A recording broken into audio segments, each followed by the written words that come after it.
abraço. Como vocês veem, nós hoje vamos falar um pouco daquilo que nós vamos encontrar depois da morte. Morte física.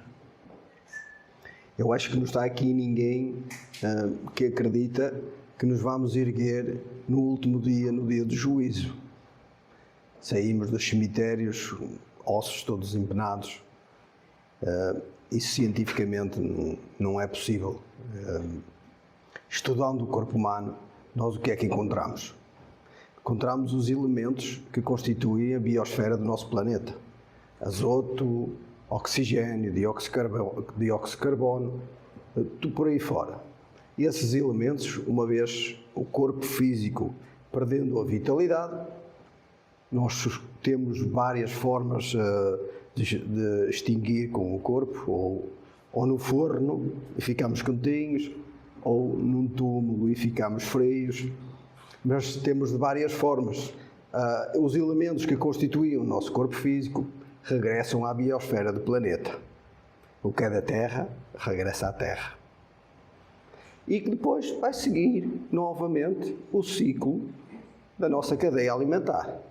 Esses elementos vão ser os nutrientes que faziam parte do nosso organismo, vão sustentar as plantas sustentam os animais herbívoros, por aí fora. Então, o que é que nós realmente somos? Se o nosso corpo físico é simplesmente algo transitório, nós somos o quê? Somos seres espirituais. Somos seres inteligentes. Como Allan Kardec pergunta aos irmãos espirituais e eles respondem: é o ser inteligente que povoa o universo, à semelhança de Deus. É claro que nós não temos a semelhança de Deus porque somos a inteligência. Deus é a inteligência suprema, causa primária de todas as coisas. Nós trabalhamos e somos auxiliar de Deus na construção do próprio universo. Mas a palestra hoje não é por aí. Então, se o nosso corpo físico deteriora-se, desintegra-se, para onde é que nós vamos?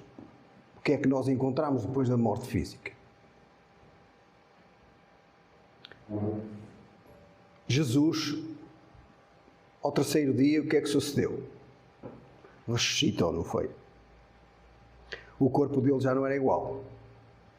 E ele aparecia e desaparecia. Nossa Senhora de Fátima apareceu aos pastorinhos.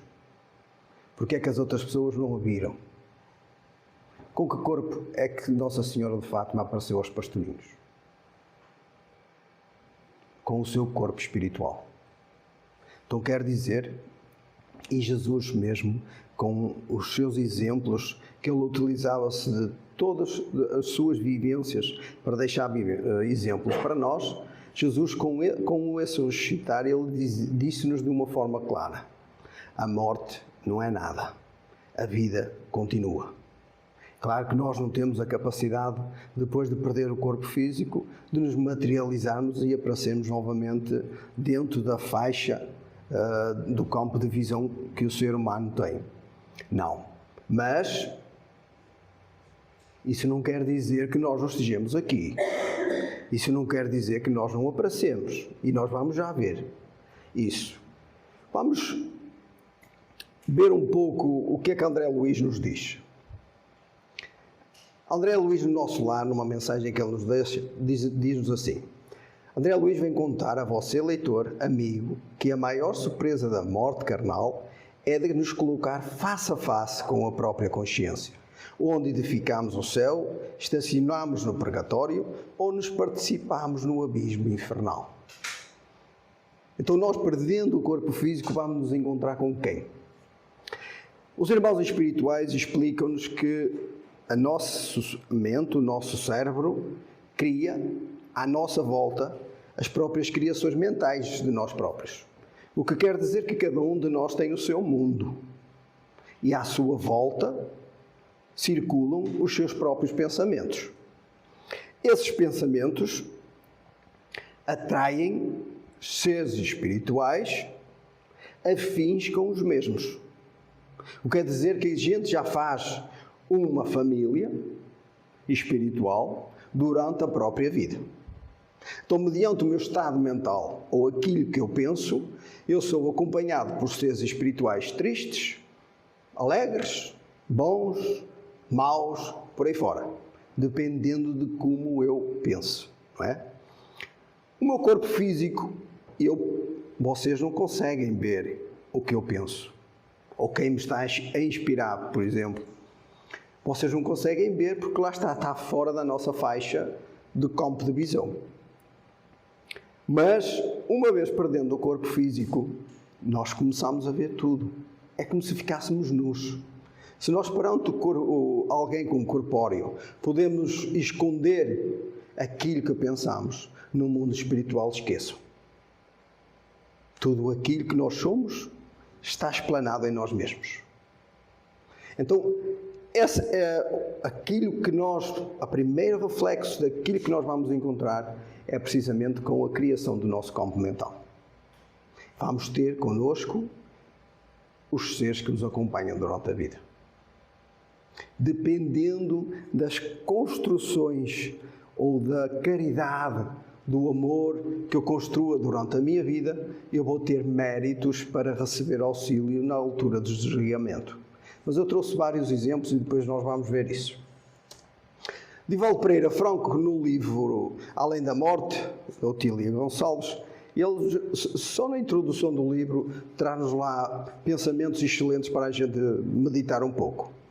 Ele diz assim: além da morte chegam, sem solução de continuidade, sim, porque o corpo perdeu a vitalidade, imensas caravanas de imigrantes da Terra, procedentes dos mais variados rincões do orbe, trazem estampados no espírito os sinais vigorosos que lhes refletem os últimos instantes no vínculo celular, na vínculo celular. Quer dizer que, e isso tem muito a ver com a falta de conhecimento espiritual. Nós temos tendência, a morte, a ser algo que nos recalca, nos amedronta. A maioria do ser humano parte da vida física sem ter conhecimento algum do que vai encontrar e da espiritualidade. Então vai temeroso. As doenças, os acidentes, as várias formas que a gente pode perder a vida são como que traumatizantes para o ser. A não ser que eu seja um ser já espiritualizado, acostumado a trabalhar aqui com o corpo físico e acostumado a trabalhar no plano espiritual quando o corpo físico está a descansar. Aí as coisas mudam completamente. A maioria dos homens e dos seres que habitam o nosso planeta, infelizmente, ainda não estão nessa faixa vibratória. Mas eles existem. Então, o que é que faz o fator de eu despertar, por exemplo, morro no corpo físico com um câncer e desperto no plano espiritual com as mesmas dores, com as mesmas sensações, com o mesmo sofrimento? André Luiz traz-nos o nosso corpo físico quase como se fosse uma casca de cebola, por camadas. Então ele traz-nos o campo mental, que traz-nos o ser espiritual, que é aquilo que nós somos, a nossa inteligência. A seguir ao ser espiritual e ligado ao ser espiritual está o campo mental, que é aquilo que forma aquilo que eu sou. Um ser humano, a forma física, as virtudes, tudo isso. O meu campo mental é o reflexo de mim próprio. A seguir ao campo mental, eu tenho o ser espiritual, ou o corpo espiritual.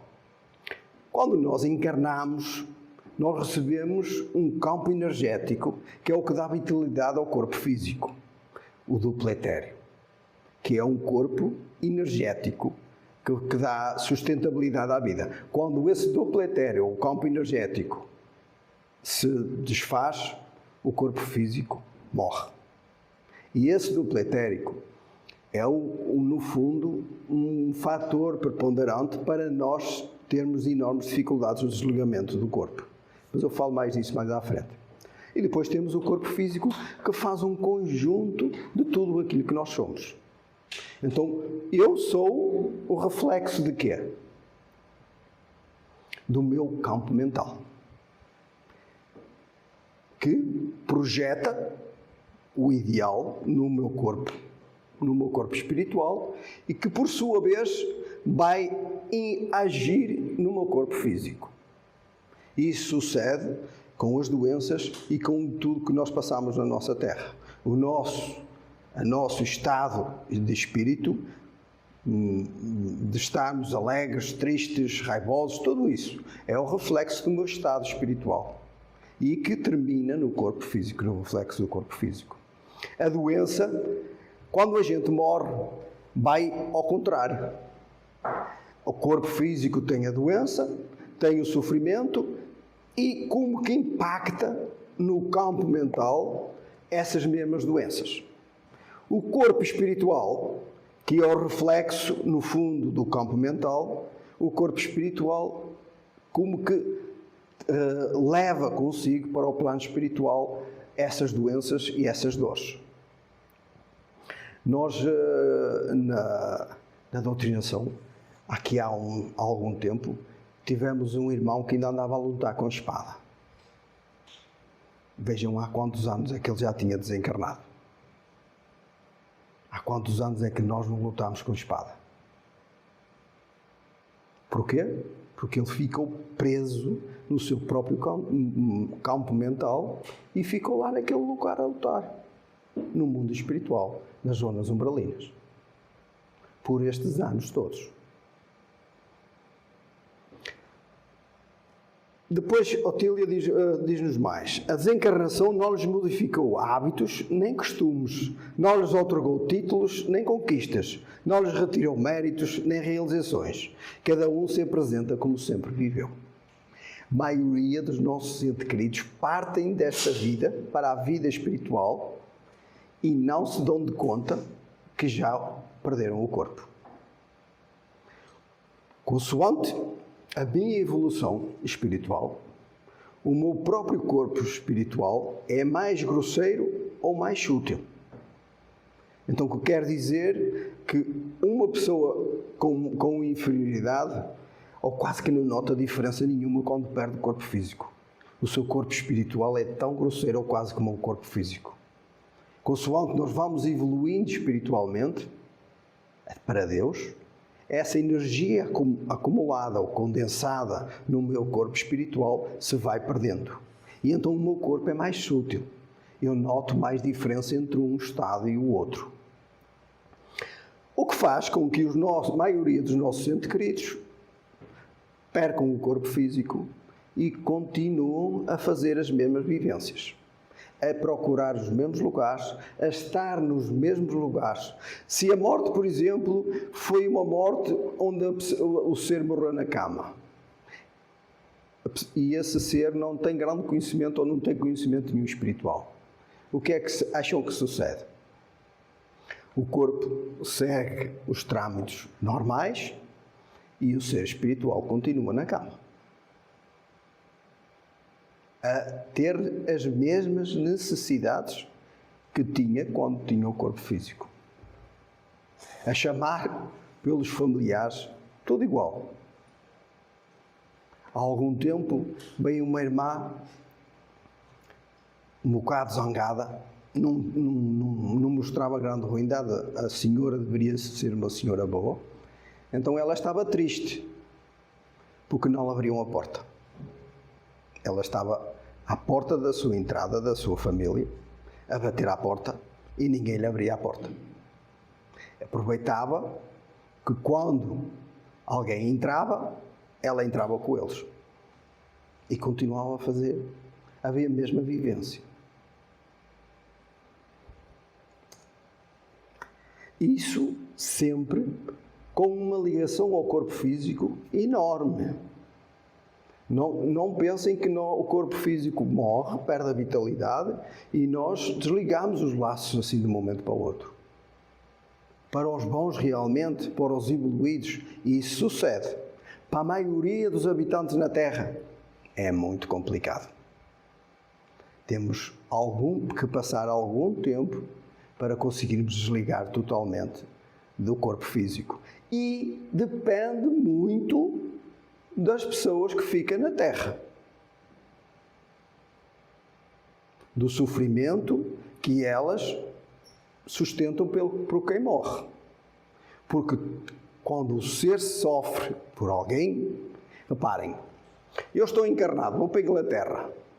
Os meus pais ficavam cá, ficavam em sofrimento. Mas eu não sentia. Sentia ou tinha intuição de que meus pais não estavam bem. Quando eu perco o corpo físico é totalmente diferente. Nós ficamos ligados mentalmente. Então, se alguém morre e eu, ou por exemplo, se sucedesse o mesmo exemplo, se eu morresse e meus pais ficassem na terra, aí eu ia sentir os sofrimentos todos dele. E o que é que sucederia a mim? A aproximação ao corpo. É uma dor terrível. Essa dor dos meus entes queridos que ficaram na terra iam-me chamar. E sempre que me chamassem, eu ia sentir a ligação ao corpo. E ia sentir o corpo a desfazer-se e as dores todas da altura da morte. É isso que nós provocamos aos nossos entes queridos que partem quando nós não conseguimos fazer o desligamento. Nós estamos fartos de dizer que o amor liberta. E o amor é querer aquilo que é melhor para o outro e não para nós.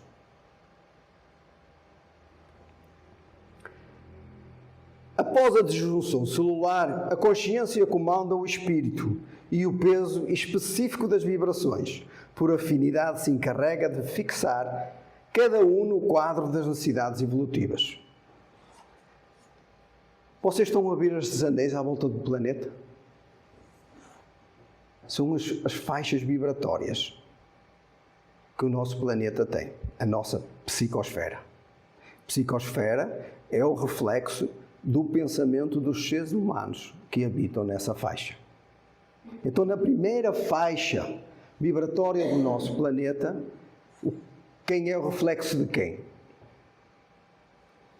Dos habitantes da Terra. Mais aqueles seres espirituais que andam connosco. Daí ela ser tão densa, tão sombria. Há uma necessidade grande para quem de alguma forma já encontrou a espiritualidade ou caminha para Jesus.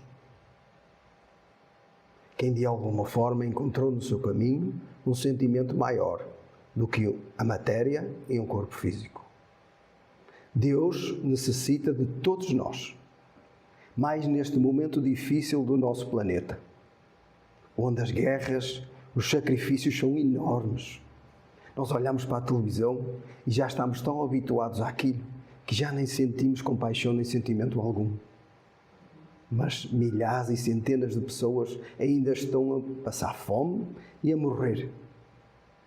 Então, todo aquele que de alguma forma já despertou para a espiritualidade deve de orar. Orar com muita força.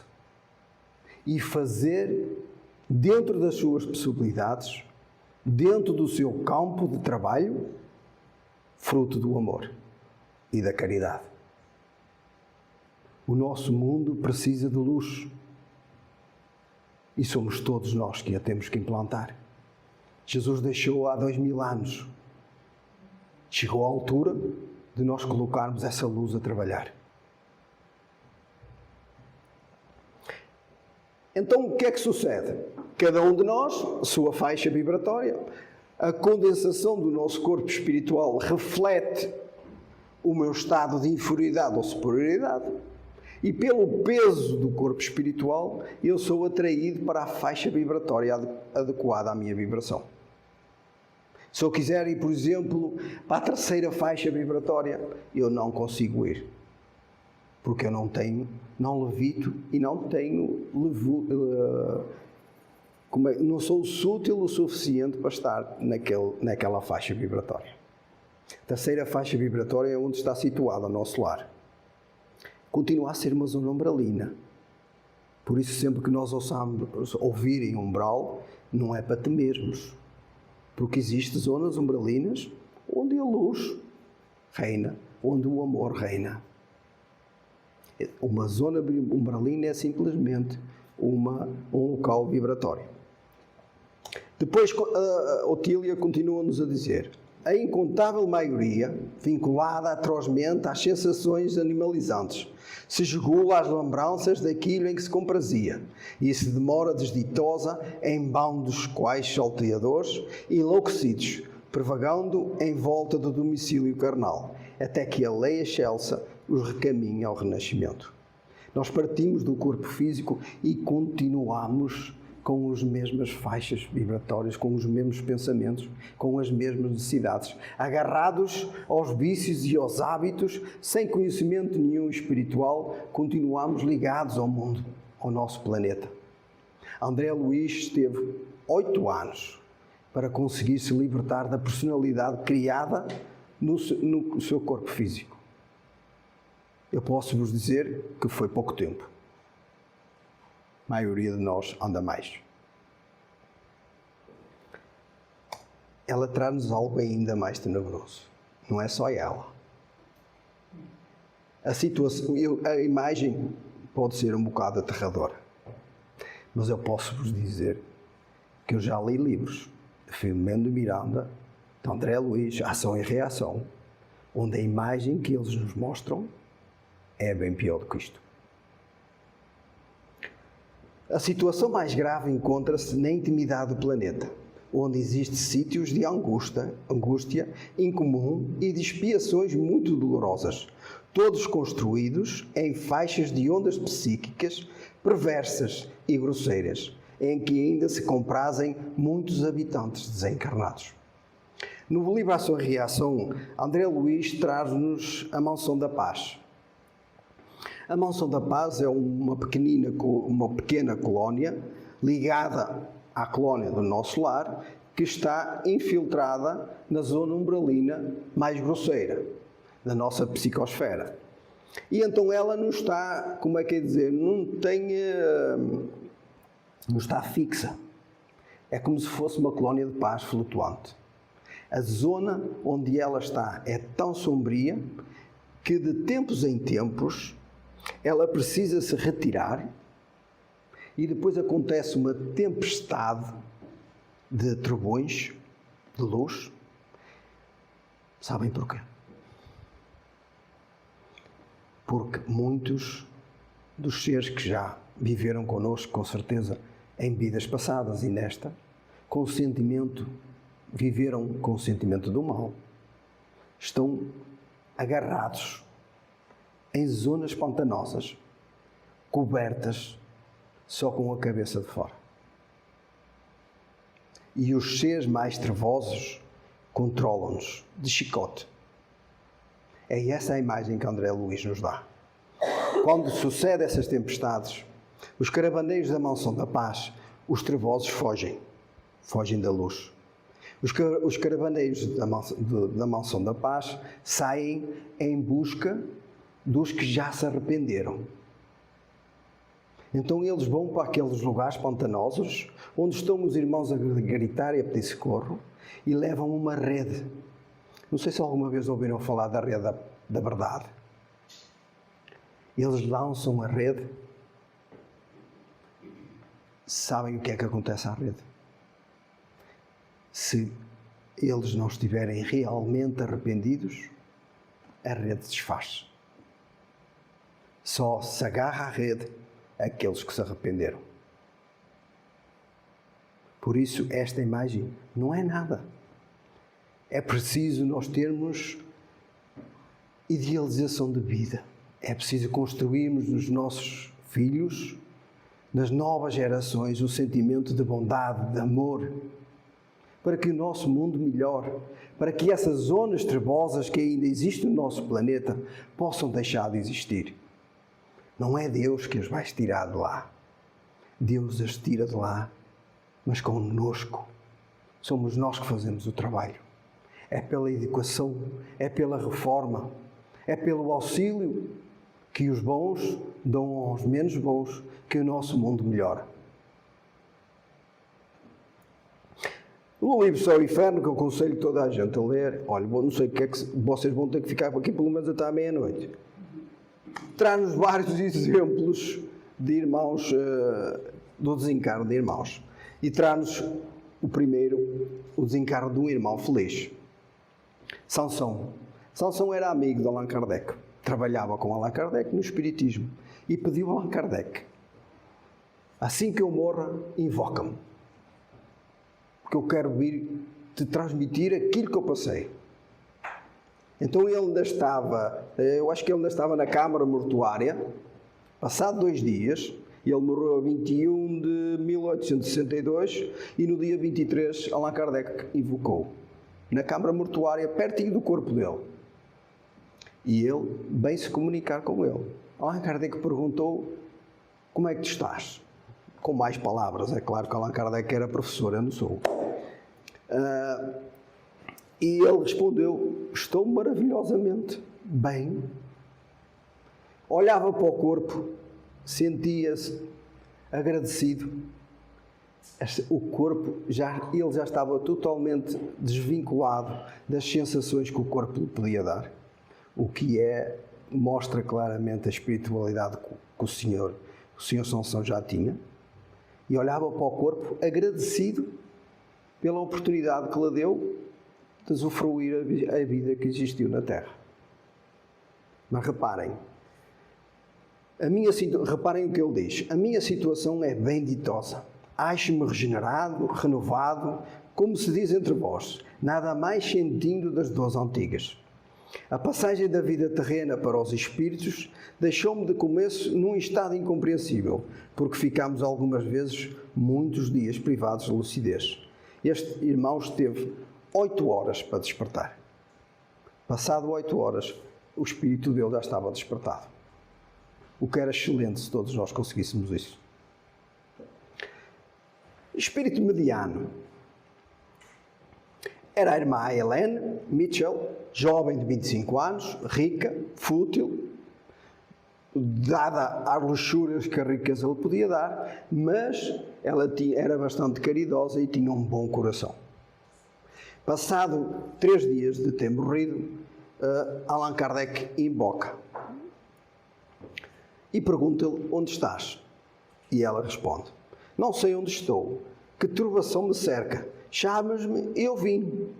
Não compreendo porque não estou em minha casa. Lamentam a minha ausência quando presente estou, sem poder fazer-me reconhecida. Meu corpo não mais me pertence e, no entanto, eu lhe sinto algidez. Passado 3 dias, ela ainda não tinha consciência de que tinha morrido. A invocação que Allan Kardec lhe fez e a oração que Allan Kardec e os irmãos que trabalhavam na humanidade lhe fizeram, rejuvenesceram as energias. Mais tarde, Allan Kardec volta a invocá-la e ela agradece por aquilo que ele fez. Ela reconheceu que tinha morrido na altura que Allan Kardec a invocou. Porque e reparem, espíritos de condições medianas. Não existem muitos ainda. A maior parte de nós é a outra classe a seguir. Não se atormentem com a imagem. Aqueles fios representam ainda os laços que o ser espiritual fica ligado ao corpo. Irmãos sofredores. Vou contar-te, o irmão era um irmão Nobel, conhecido do médium, que foi invocado. Este nem sequer foi invocado, ele pôs-se espontaneamente. Vou contar-te o meu sofrimento. Quando morri, meu espírito preso ao corpo, por elos materiais, teve grande dificuldade em desembaraçar-se, o que já foi por si uma rude angústia. A vida que eu deixava aos 21 anos era ainda tão vigorosa que eu não podia crer na sua perda. Por isso procurava o corpo. Estava admirado, apavorado por me ver perdido num turbilhão de sombras. Lembram-se de eu ter falado no duplo etéreo, nesse campo energético? Quando nós morremos por acidente, quando nós temos uma morte acidental, as coisas complicam-se. Se eu não tenho culpa nenhuma dessa morte, ou se não tive ação nenhuma na própria morte, é porque a minha hora estava marcada. E aí há um desfazimento desse duplo etéreo, que ele se desfaz e o ser espiritual desliga-se mais facilmente. Quando nós, de alguma forma, temos responsabilidade nessa morte, aí as coisas complicam-se. Esse duplo etéreo fica como laço entre o ser espiritual e o corpo físico. Então nós temos uma dificuldade enorme de nos desligarmos do corpo físico. E depois, mediante a forma como eu vivo, mediante o bem ou o mal que eu faça na Terra. E então quando eu tenho uma sustentabilidade em vibrações negativas durante a minha vida toda, podem ter a certeza que eu vou ficar ligado por algum tempo ao corpo físico. Não vai ser fácil desligar-me dele. Há vários fatores que nós temos, fatores como fatores leves. Vingança, vaidade, ciúme, ódio, por aí fora, que são empecilhos que nos fazem com que nós nos liguemos ao corpo e depois o desligamento se torne mais difícil. Ele via seres superiores a levitar no ar. Então ele queria ir para lá. Só que lá está o peso e a ligação ao corpo não permitiam que ele fosse para lá. E isso lhe provocava inveja, porque ele era um espírito inferior. E esta irmã aqui, Lisbeth, à altura que ela foi invocada, em 1862, ela já tinha morrido há 150 anos atrás. Ainda estava a sentir as sensações do corpo. Formações assim causa de sofrimentos. Ela traz-nos, a primeira frase que ela fala a Allan Kardec, ela dá-nos as características de como nós devemos viver para não passar o que ela passou. Sermos bondosos, praticar caridade, não fazer coisa, não agir com mal, com sentimento de maldade, por aí fora. E depois é que vai novamente ao refazer-se. Allan Kardec pergunta o porquê dela estar a passar a dificuldade que está. E reparem o que ela nos diz. Tive um nascimento de elevada condição.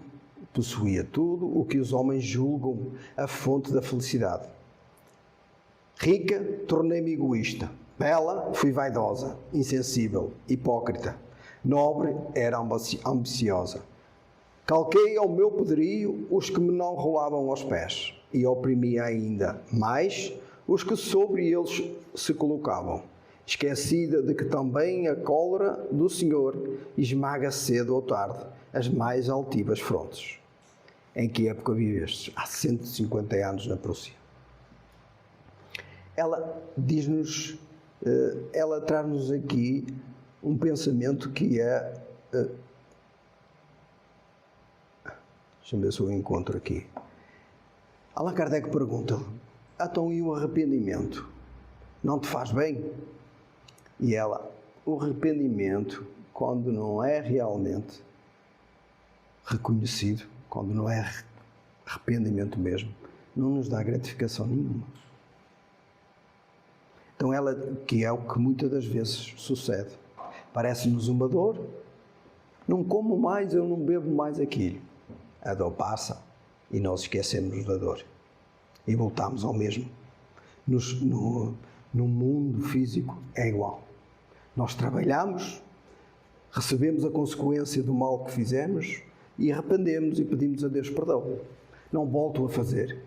O problema é que passado algum tempo já nos esquecemos do que fizemos. E voltamos a ser o mesmo. É só mais uma vez. É só mais uma vez. E ela ainda sentia, Allan Kardec perguntou-lhe, então, e tu não te consegues desvincular?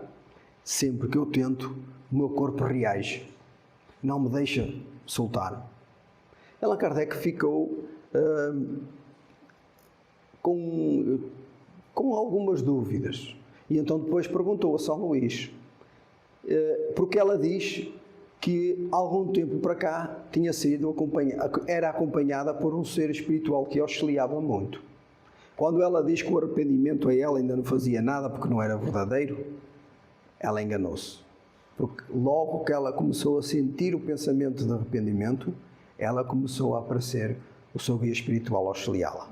Era o tal espírito que ela dizia que a acompanhava. Então quer dizer que não é válido o arrependimento que não seja verdadeiro, não.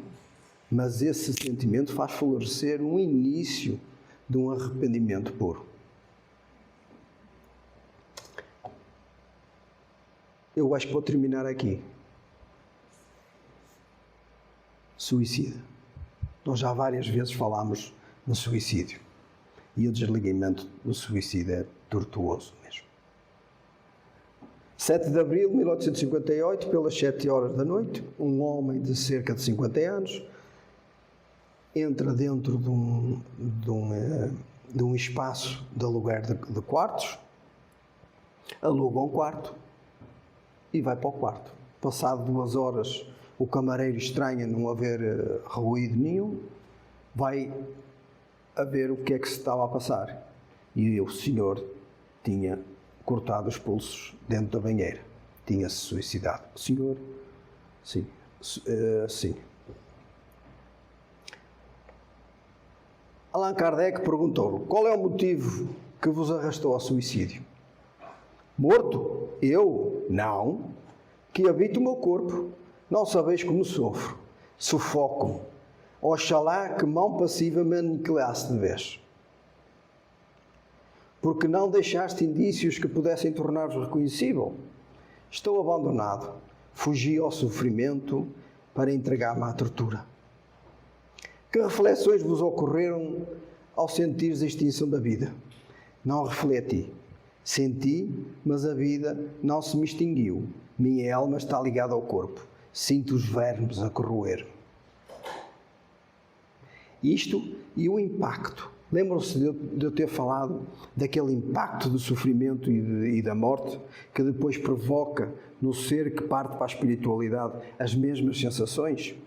O suicídio é mais impactante. É como se fosse uma máquina fotográfica.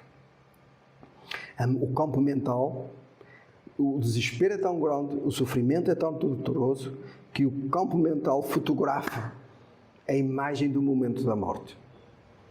E quando desperta na espiritualidade, está constantemente a passar a mesma imagem.